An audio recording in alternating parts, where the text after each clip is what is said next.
कल्की भगवान को प्रणाम करता हूं। भगवान कल्की के सभी भक्तों को प्रणाम करता हूं। कल्की पीठाधीश्वर जी को प्रणाम करता हूं। महादेव से प्रार्थना करता हूं आपको शतायु दे, आपको दीर्घायु दे, आप हमेशा स्वस्थ रहें और नित्य प्रति हम सनातन पे चर्चा करते रहें और सनातन को मजबूत करते रहें। मंच पर उपस्थित सभी गुरुजन को प्रणाम करता हूं, संपूर्ण मंच को प्रणाम करता हूं। सामने बैठे सभी अपने बड़ों को प्रणाम करता हूं, अपने छोटों को स्नेह भेंट करता हूं। आज मेरे लिए गुरुदेव बहुत विशेष दिन है। 2025 का ये मेरा पहला कार्यक्रम संभल में हो रहा है। उस संभल में हो रहा है जो हमारे चारों धाम जैसा ही पवित्र स्थान है। उस संभल में हो रहा है जो हमारी 7 सप्तपुरियां हैं, उन सप्तपुरियों जैसा पवित्र है। आज हमारा पहला कार्यक्रम 2025 का उस संभल में हो रहा है जो हमारे 12 ज्योतिर्लिंग जैसा पवित्र स्थान है। उस संभल में हो रहा है जो हमारे 51 शक्तिपीठ जैसा पवित्र स्थान है। मुझे बहुत खुशी है, आज आपने गुरुदेव मुझे बुलाया, बोलने का अवसर दिया। विशेष दिन इसलिए भी है कि आज मेरा 501वां जिला है आज हमारे भ्रमण का। 2024 में मैंने 122 जिले भ्रमण किया था। 2023 में मैं 115 जिलों में गया था। 2022 में 90 जिलों में गया था। अब तक 500 जिलों में प्रवास किया, लेकिन कई बार सोच रहा था कि कल संभल से बुलावा क्यों नहीं आ रहा है। कई बार सोच रहा था 500 जिले हो गए, कल्की भगवान क्यों नहीं बुला रहे। तो इसलिए आपको विशेष आभार व्यक्त करता हूं, प्रणाम करता हूं कि आज आपने मुझे अवसर दिया और संभल में बुला लिया।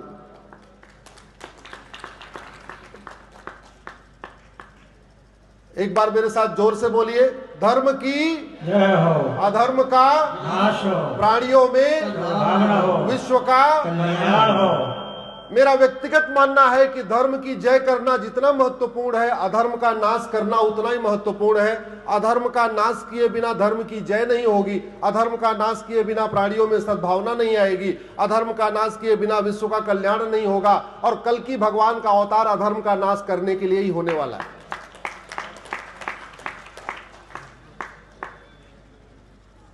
बात सनातन की हो रही है, तो सनातन का मतलब क्या? आप इसको अपने अपने शब्दों में अलग अलग कह सकते हैं, लेकिन मेरा यह मानना है सनातन का मतलब स्वतंत्रता है। सनातन का मतलब समृद्धि है। सनातन का मतलब समावेशी विकास है। सनातन का मतलब संप्रभुता है। सनातन का मतलब समानता है। सनातन का मतलब न्याय है। और जहां जहां सनातन घटा वहां ये सब घटा और धीरे धीरे अराजकता फैली। मैं आपको उदाहरण देता हूं। सनातन कमजोर हुआ इसलिए यमन अशांत है। सनातन कमजोर हुआ इसलिए कांगो अशांत है। सनातन वहां कमजोर हुआ इसलिए ईरान अशांत है। इराक में सनातन कमजोर हुआ तो अशांत हो गया। इजिप्ट में सनातन कमजोर हुआ तो अशांत हुआ। सीरिया में सनातन कमजोर हुआ तो अशांत हो गया। फिलीपींस में सनातन कमजोर हुआ तो अशांत हुआ।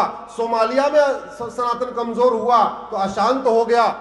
पाकिस्तान में सनातन कमजोर हुआ तो अशांत हो गया। बांग्लादेश में सनातन कमजोर हुआ तो अशांत हो गया।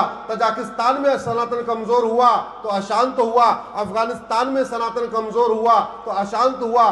दुर्योधन का ननिहाल गंधार, जहां से माता गांधारी आई थी, जहां विश्व का सबसे बड़ा शिव मंदिर था, वहां सनातन कमजोर हुआ तो धीरे धीरे अफगानिस्तान बन गया और अशांत हो गया। राजा भरत का ननिहाल कैके, जहां से माता कैकेयी आई थी, जब तक वहां सनातन था तब तक शांति थी, समृद्धि थी, खुशहाली थी। सनातन कमजोर हुआ, वो पाकिस्तान बन गया। आज की डेट में वहां रोटी दाल के लिए लाले पड़े हुए। आज हमारे 51 शक्तिपीठ में से एक शक्तिपीठ तुलजा भवन, हिंगलाज पाकिस्तान में है, 51 शक्तिपीठ में से 5 शक्तिपीठ वर्तमान बांग्लादेश में है, और वहां सनातन जैसे ही कमजोर हुआ वहां अशांति फैली। इसलिए मैं कहता हूं शांति चाहिए, समृद्धि चाहिए, समानता चाहिए, खुशहाली चाहिए, अच्छा जीवन चाहिए, तो सनातन को मजबूत करिए। सनातन मजबूत होगा, अपने आप सब कुछ मिल जाएगा। सनातन, अगर संविधान को ध्यान से देखें, संविधान के प्रियम्बल में लिखा है equality, justice, liberty, fraternity, unity, national integration. और ये इक्वलिटी का मतलब, equality, justice, liberty, fraternity, unity, national integration, अगर इसको एक शब्द में कह दें तो अपने आप में सनातन है। आर्टिकल 14 कहता है सब एक समान है, सबको समान न्याय मिलना चाहिए, यह सनातन सिखाता है। आर्टिकल 15 कहता है भेदभाव नहीं करना, यह सनातन सिखाता है। आर्टिकल 16 कहता है सबको समान अवसर देना, यह सनातन सिखाता है। आर्टिकल 17 कहता है छुआछूत मत करना, यह सनातन दिखाता है। आर्टिकल 19 कहता है सबको घूमने की आजादी है, बोलने की आजादी है, सोचने की आजादी है, लिखने की आजादी है, यह सनातन सिखाता है। आर्टिकल 21 कहता है सबको सम्मान पूर्वक जीवन जीने का अधिकार है, यह सनातन सिखाता है। आर्टिकल 25 कहता है सबको अपने अपने पंथ को पालन करने का अधिकार है, और यह सनातन सिखाता है। आर्टिकल, अगर आप ध्यान से देखें संविधान को, तो संविधान अपने आप में सनातन को ही रिप्रेजेंट करता है। बस चश्मा अगर आपका सनातनी हो जाए, चश्मा आपका भारतीय हो जाए, फिर यह संविधान आपको सनातनी दिखाई पड़ेगा। दुर्भाग्यवश इसके पूर्व में जो संविधान की इंटरप्रिटेशन करते हैं, उसमें से कुछ लोग कॉन्वेंट स्कूल में पढ़े थे, कुछ मैकाले स्कूल में पढ़े थे, इसलिए संविधान का गलत इंटरप्रिटेशन करके चले गए। अदरवाइज गुरुदेव, संविधान का आर्टिकल 48 कहता है गौ हत्या पे प्रतिबंध होना चाहिए। संविधान का आर्टिकल 47 कहता है नशा पे प्रतिबंध होना चाहिए। आर्टिकल 49 कहता है जितने हमारे मठ मंदिर गुलामी के दौरान तोड़े गए, उसको रिस्टोर करना समाज का काम नहीं, बल्कि शासक का काम है, सरकार का काम है। तो बड़ी सीधी सी बात है, ये भी हमें सनातन सिखाता है। जो हमारा गौरवशाली इतिहास खत्म हो गया, वो सनातन सिखाता है। लेकिन दुर्भाग्यवश हमने क्या किया, चूंकि 75 साल में हमने गुलामी की चीजों को नहीं बदला, इसलिए हमने वास्तव में संविधान को नहीं समझा। संविधान दो शब्दों से मिलकर बना है, संविधान, सम्यक विधान, समान विधान। लेकिन दुर्भाग्य देखिए, सुबह से लेकर शाम तक संविधान संविधान दिखाने वाले, संविधान की बात करने वाले, कभी संविधान को लागू करने की बात नहीं करते। कहने को भारत में संविधान चल रहा है गुरुदेव, लेकिन वास्तव में संविधान नहीं, भारत में बहुविधान चल रहा है। जब बंटवारा हुआ तो यह हुआ भारत में संविधान होगा, समान विधान होगा। आज भी मजहब के आधार पे मंत्रालय चल रहा है, मजहब के आधार पे आयोग चल रहा है, मजहब के आधार पे बोर्ड चल रहा है, मजहब के आधार पे ट्रिब्यूनल चल रहा है, मजहब के आधार पे स्कूल चल रहा है, मजहब के आधार पे कॉलेज चल रहा है, मजहब के आधार पे यूनिवर्सिटी चल रही है, मजहब के आधार पे वजीफा बंट रहा है, मजहब के आधार पे विशेष लोन मिल रहा है। जबकि हमारे संविधान निर्माताओं ने कहा मजहब के आधार पर विभाजन हो चुका है, अब मजहब के आधार पर दोबारा कुछ नहीं चलाना है, क्योंकि मजहब के आधार पर फिर कुछ चला तो फिर विभाजन होगा, इसलिए मजहब के आधार पर कुछ भी नहीं चलेगा। वास्तव में भारत में बहुविधान चल रहा है, संविधान नहीं चल रहा। हम कहते हैं स्वतंत्र है, हर साल 15 अगस्त को स्वतंत्रता दिवस भी मनाते हैं, लेकिन क्या हम वास्तव में स्वतंत्र हैं क्या? स्वतंत्र, स्वयं का तंत्र, अपना तंत्र, भारत का तंत्र, हिंदुस्तान का तंत्र। कौन सा तंत्र हमारा चल रहा है? जोर से बोलिए, पुलिस तंत्र हमारा है क्या? जोर से बोलिए जरा। एजुकेशन तंत्र हमारा है क्या? नहीं। एजुकेशन सिस्टम गुलामी का, पुलिस सिस्टम गुलामी का, जुडिशियल सिस्टम गुलामी का, टैक्स सिस्टम गुलामी का, बिजनेस सिस्टम गुलामी का, एग्रीकल्चर सिस्टम गुलामी का, लेबर सिस्टम गुलामी का, एडमिनिस्ट्रेटिव सिस्टम गुलामी का, सारे सिस्टम गुलामी के। ये स्वतंत्र नहीं है। इस वर्तमान स्वतंत्रता के लिए हमारे वीर सावरकर जी ने बलिदान नहीं किया था। ऐसा भारत बनाने के लिए लाल बाल पाल ने अपना बलिदान नहीं किया। ऐसा भारत बनाने के लिए भगवंत जितने हमारे आजाद थे, भगत सिंह थे, सुखदेव थे, राजगुरु थे, वो फांसी पे नहीं झूले थे। वो सच्चे मायने में स्वतंत्र भारत बनाना चाहते थे। इसलिए आज इस पवित्र कल्की धाम में, संभल की पवित्र धरती पे, जहां एक भव्य कल्की मंदिर बनने जा रहा है, मैं आप लोगों से आग्रह कर रहा हूं, ऐसे विषयों पे चिंतन करिए, आगे बढ़ाइए। एक एक व्यक्ति 10-10 व्यक्ति से चर्चा करे और हम एक स्वतंत्र भारत की बात करें। और ऐसा स्वतंत्र भारत हो जिसमें शिक्षा भी हमारी अपनी हो, चिकित्सा का सिस्टम भी हमारा अपना हो, जुडिशियल सिस्टम भी हमारा अपना हो, पुलिस सिस्टम भी हमारा अपना हो, जितने सिस्टम है हमारे अपने हो। हम कहते हैं हम स्वतंत्र हैं, हम नाम तक नहीं बदल पाए। आज भी हम थाने को थाना ही बोलते हैं, कायदे से उसका नाम होना चाहिए प्राथमिक सुरक्षा केंद्र। आज भी हम तहसील को तहसील भी बोलते हैं, कायदे से उसका नाम होना चाहिए प्राथमिक न्याय केंद्र। आज हम तक नाम नहीं बदल पाए। संविधान के पहला शब्द है गुरुदेव, संविधान के प्रियम्बल का पहला शब्द है हम एक सोवरेन भारत बनाएंगे, संप्रभु भारत बनाएंगे। संप्रभुता का मतलब क्या है? गुलामी का नाम नहीं होना चाहिए और गुलामी का निशान नहीं होना चाहिए। जिन स्थानों का वर्णन कुरान में है वो सारे स्थान उसी नाम से पाए जाते हैं। जिन स्थानों का वर्णन बाइबल में है वो सारे स्थान उसी नाम से पाए जाते हैं। लेकिन जिन स्थानों का वर्णन हमारे उपनिषद में है, हमारे वेद में है, हमारे पुराण में है, हमारे महाभारत में है, हमारे भगवत गीता में है, हमारे रामायण में है, वो एक भी स्थान नहीं मिलता। एक बार आप लोग इस पर रिसर्च करके देख लीजिए, उसमें से क्या कोई एक भी स्थान अपने नाम से मिल रहा है क्या? बड़े प्लान्ड वे में मुगलों ने और अंग्रेजों ने हमारे सारे पौराणिक स्थानों का नाम बदल दिया। एक बात मैं पूरी जिम्मेदारी के साथ कह रहा हूं, मुगलों ने एक भी नया शहर नहीं बसाया और मुगलों ने एक भी नई मस्जिद नहीं बनाई। उन्होंने हमारे शहरों का नाम बदला और हमारे मंदिरों का गुंबद बदला। और क्यों बदला?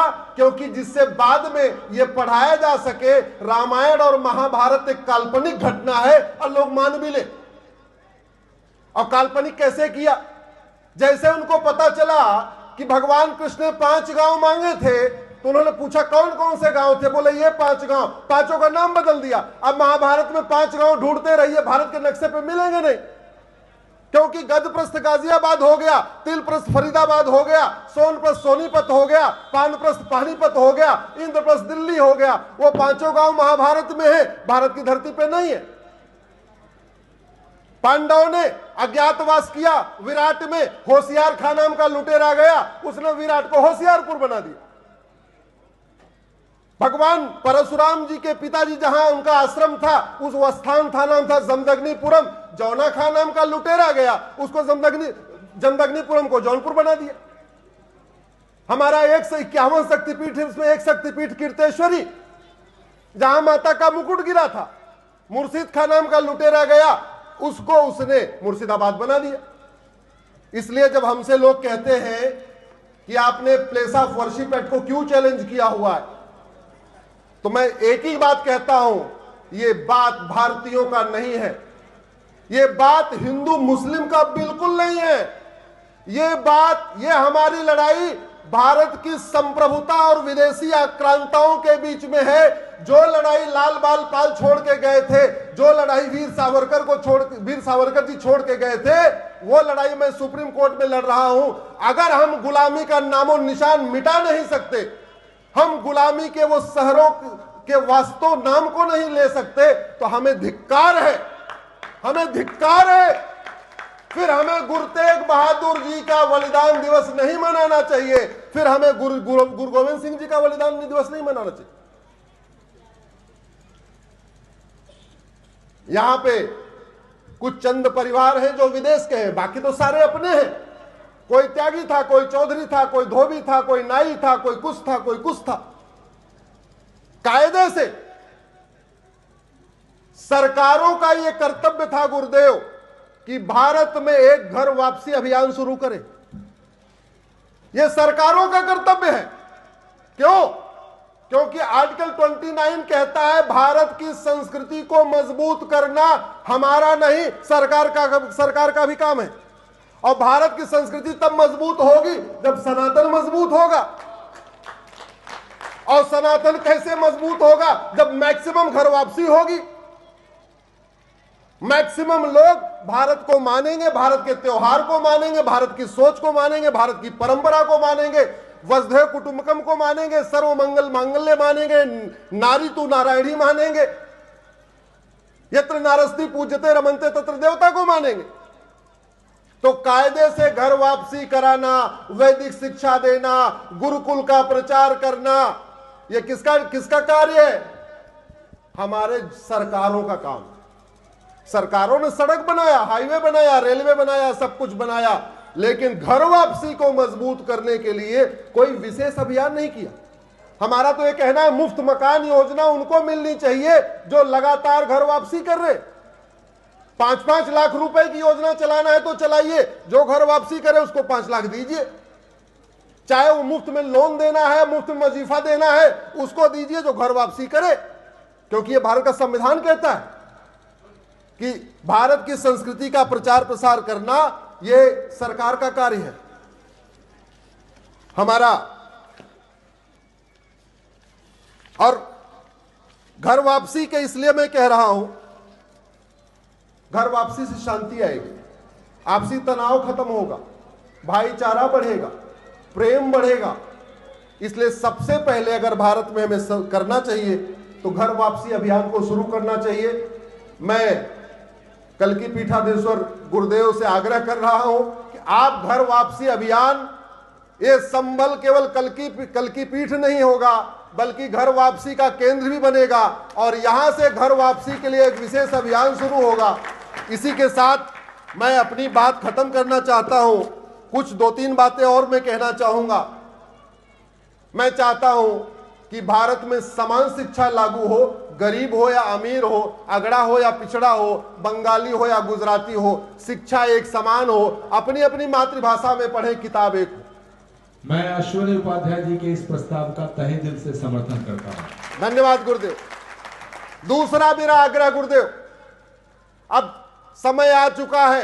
1872 में बनाया गया क्रिश्चियन मैरिज एक्ट, 1936 में बनाया गया पारसी मैरिज एक्ट, 1937 में बनाया गया शरीयत एक्ट। ये जो विदेशी कानून बना के गए थे उनको खत्म किया जाए और संविधान की आर्टिकल 44 के अनुसार एक भारत में समान नागरिक संहिता लागू किया जाए। आपका समर्थन है गुरुदेव? मंच से चाहूंगा कि वो भी इस यूनिफॉर्म सिविल कोड का समर्थन करें। जोरदार हाथ खड़े करके सभी इस प्रस्ताव का स्वागत करें। अश्विनी उपाध्याय का ये प्रस्ताव कि जो भारत में पैदा हुआ है उसको एक समान अधिकार होना चाहिए, हम सब समर्थन करते हैं। तीसरा मेरा आग्रह है, हमारे 4 लाख मठ मंदिर सरकार के कंट्रोल में है। 4 लाख मठ मंदिरों की 1 लाख करोड़ की प्रॉपर्टी पे सरकार का कब्जा है। मैं आग्रह करता हूं हमारे मठ मंदिर मुक्त किए जाएं। हम अपने मठ मंदिरों का अपना अध्ययन का केंद्र बनाएंगे। अगर 4 लाख मठ मंदिर में एक गौशाला बने तो 4 लाख गौशाला बन जाएगी। 4 लाख मंदिर में एक यज्ञशाला बने तो 4 लाख नई यज्ञशाला बन जाएगी। 4 लाख नए गुरुकुल बन जाएंगे। 4 लाख नई वेदशाला बनेगी। 4 लाख नई व्यायामशाला बन सकती है। 4 लाख नए विवाह के केंद्र बन सकते हैं। तो इस तरीके से ये हमारे मठ मंदिर मुक्त होने चाहिए। मैं चाहूंगा मंच पे सभी गुरुओं से और आचार्य जी आपसे भी आप इसका अगर समर्थन करें, आज यहां से संदेश दिया जाए हमारे मठ मंदिर एक हो और सभी धार्मिक स्थानों के लिए एक समान धर्मस्थल संहिता बने। अलग अलग कानून नहीं चलेगा, ये पूजा स्थल कानून, ये वक्फ एक्ट, ये फलाने एक्ट, ना मजहब के आधार पर कोई नियम कानून नहीं, एक समान धर्मस्थल संहिता हो सबके लिए। तालियां बजा करके एक बार आप इसका समर्थन और स्वागत कीजिए। एक और चौथा आग्रह, मानव इतिहास में सबसे पहले हम दो, हमारे दो, सबके दो लागू करने वाले भगवान श्री राम हैं। भगवान राम के दो बच्चे, लक्ष्मण जी के दो बच्चे, भरत जी के दो बच्चे, शत्रुघ्न जी के दो बच्चे, ये कोई संयोग नहीं था, ये बल्कि उस समय दुई सुत सीता सुंदर जाए, लवकुश वेद पुराणन गाए, ये उस समय नीति बनी थी। भारत का संविधान भी कहता है जनसंख्या नियंत्रण कानून होना चाहिए। मैं इस कल की धाम से, सभी संत जन से, संभल की पवित्र भूमि से आप सबसे हाथ उठा के कहता हूं कि आप हाथ समर्थन करें कि भारत में हम दो, हमारे दो, सबके दो, इसके लिए एक बाकायदा नीति लागू किया जाए। और एक बात और, संविधान का आर्टिकल 11 कहता है गुरुदेव, जिसपे आज तक चर्चा नहीं हुई, आर्टिकल 11 कहता है एक नागरिकता कानून होना चाहिए कि क्या क्या करने पे नागरिकता मिलेगी और क्या क्या करने पे नागरिकता जाएगी। दुर्भाग्यवश आज तक ऐसा कानून ही नहीं बना। न किसी जासूस की नागरिकता गई, न किसी गद्दार की नागरिकता गई, न किसी देशद्रोही की नागरिकता गई, न किसी अलगाववादी की नागरिकता गई। अब समय आ गया है एक यूनिफॉर्म सिटीजनशिप कोड बनाया जाए और जो देश विरोधी कार्य करे, जो हमारे देवी देवताओं का अपमान करे, हमारे परंपराओं का अपमान करे, हमारे त्योहारों का अपमान करे, जो अश्लीलता को परोसे अपनी अभिव्यक्ति की आजादी के नाम पे, ऐसे लोगों की नागरिकता खत्म होनी चाहिए। आर्टिकल 11 लागू होना चाहिए। इसी के साथ मैं अपनी बात खत्म कर रहा हूं। बोलिए भारत माता की, भारत माता की।